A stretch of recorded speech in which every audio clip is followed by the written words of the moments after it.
Welcome back everybody to another brand new video where we are continuing trying to make some kind of automated parts polisher. If you remember last time I made this lovely contraption which did work, but we had a bit of a problem where basically, where's a nut?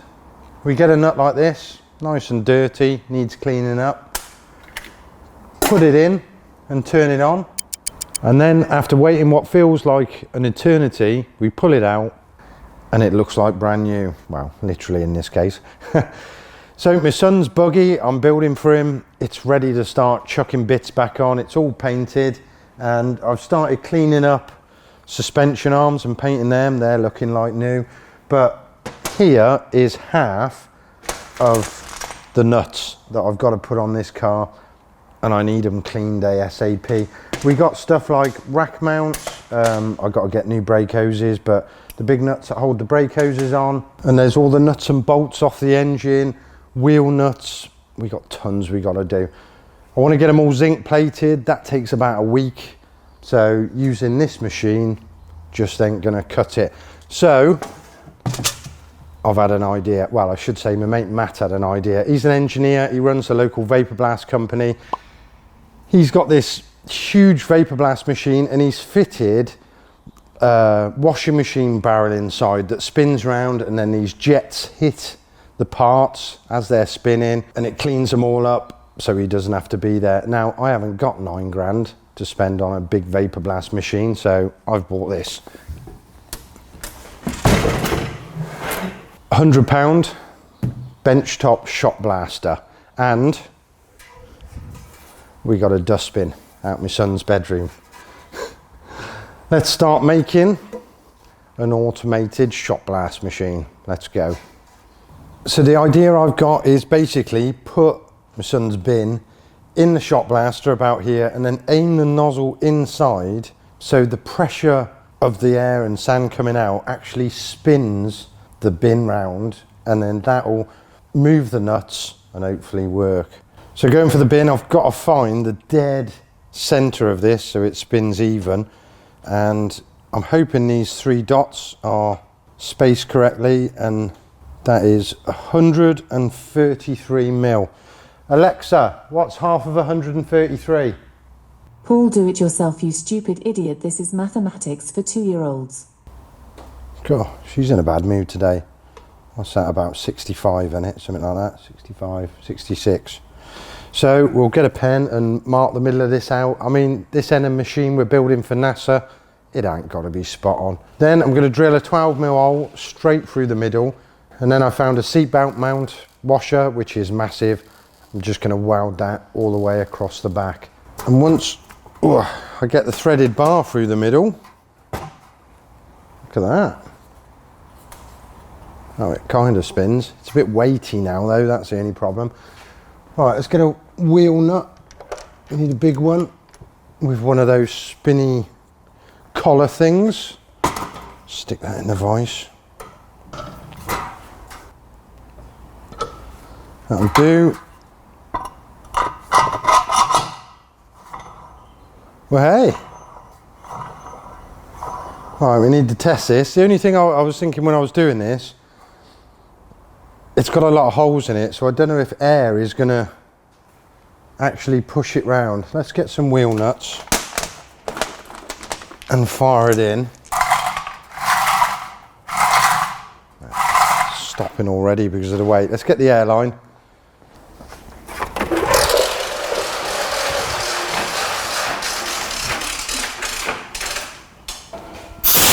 And let's have a blow in there. Well, hey.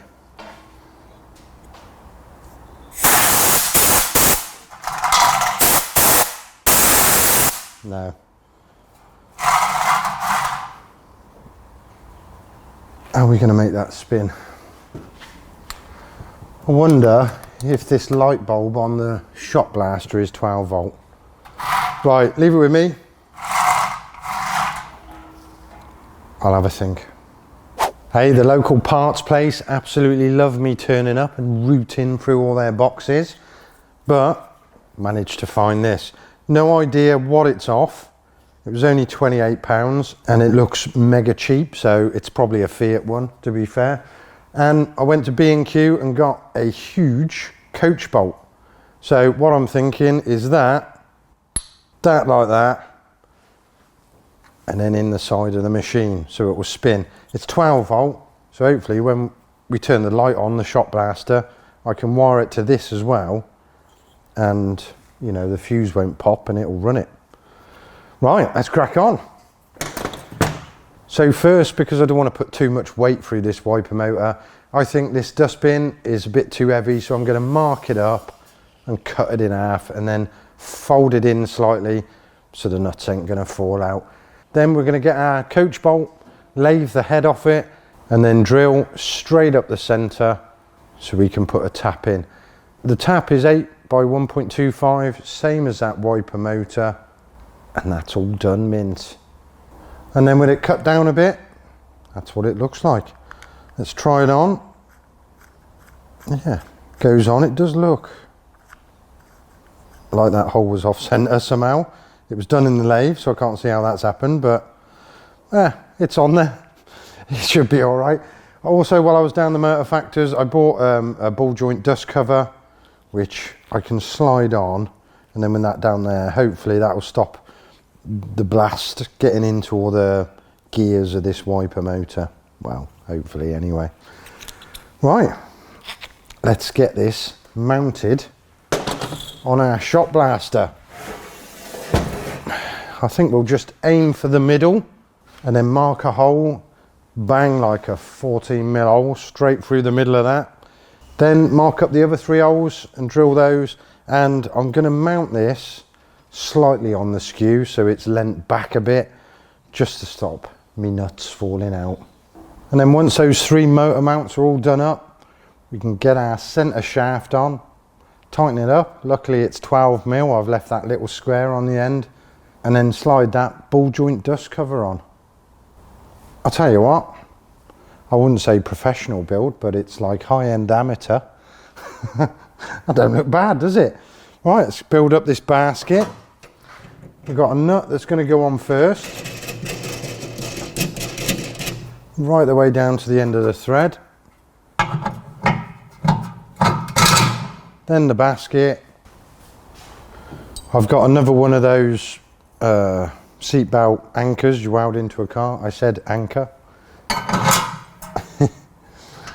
Slide that on and then put our nylock on.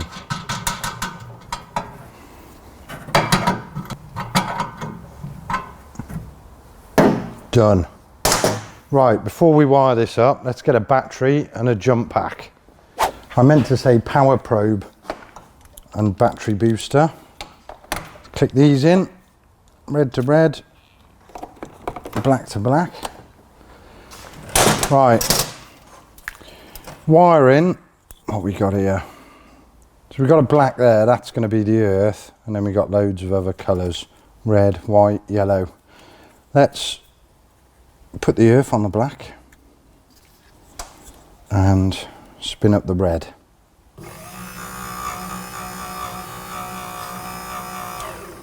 That's a bit fast.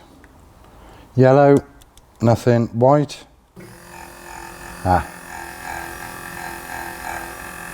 that's better.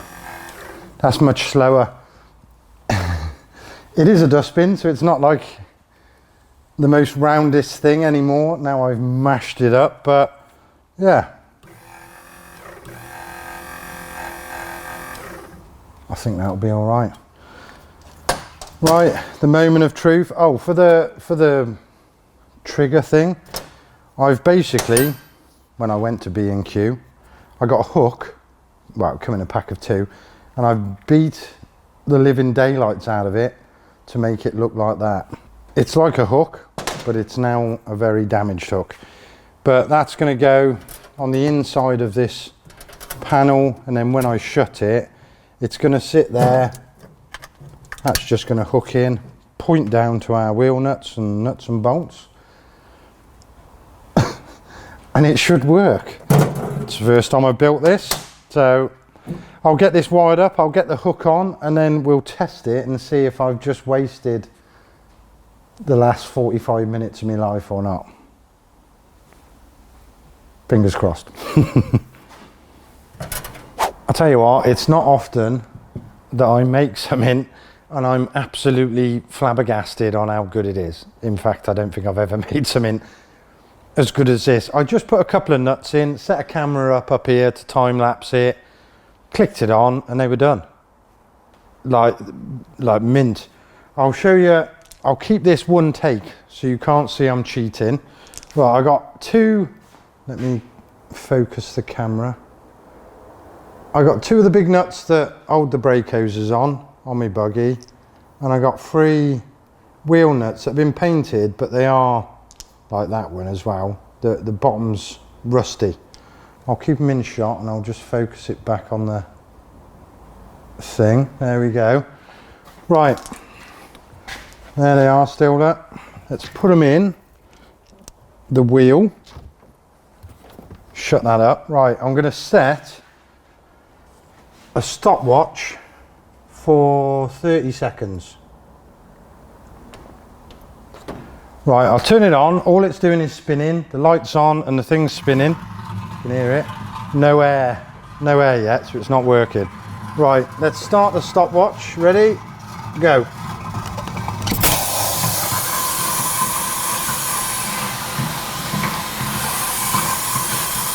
Longest take ever. Usually I'd move the camera so you could see what's doing, but I want you to not see that I'm lying on this because it's amazing.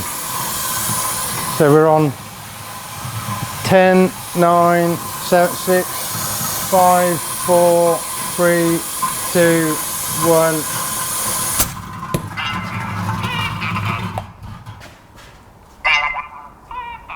Turn that off. Right. It is real dusty, this one. Let me bring these up so you can see them.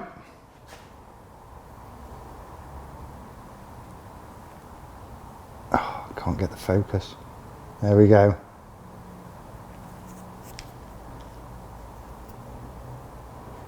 I'm just using the media that comes with it. There's still a little bit there, but look how good they are.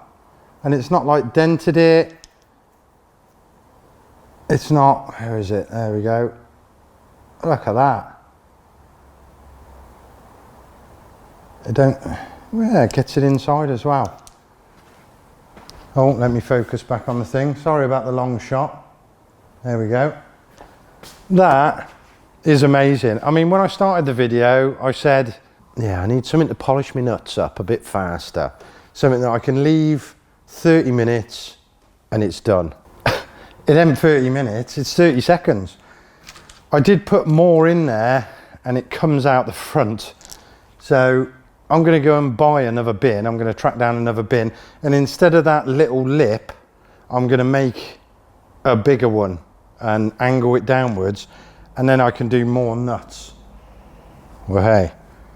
The blast media I used is this stuff. It's what come with it. It just says Sealy blasting grit on the bag. Horrible black dusty stuff, but it seems to do the job. Can't believe it. So what, 100 quid, 30 pound motor, bits and bobs, blast media. It's the best 150 quid I've spent, I tell you. I'm going to carry on getting all my parts polished up now. I'm still gobsmacked by how good it works. The next video coming out is going to be how to build your own off-road buggy for under £500. And it's going to be a good one, so don't miss it. So from me, as always, see you on the next one. Ta-da!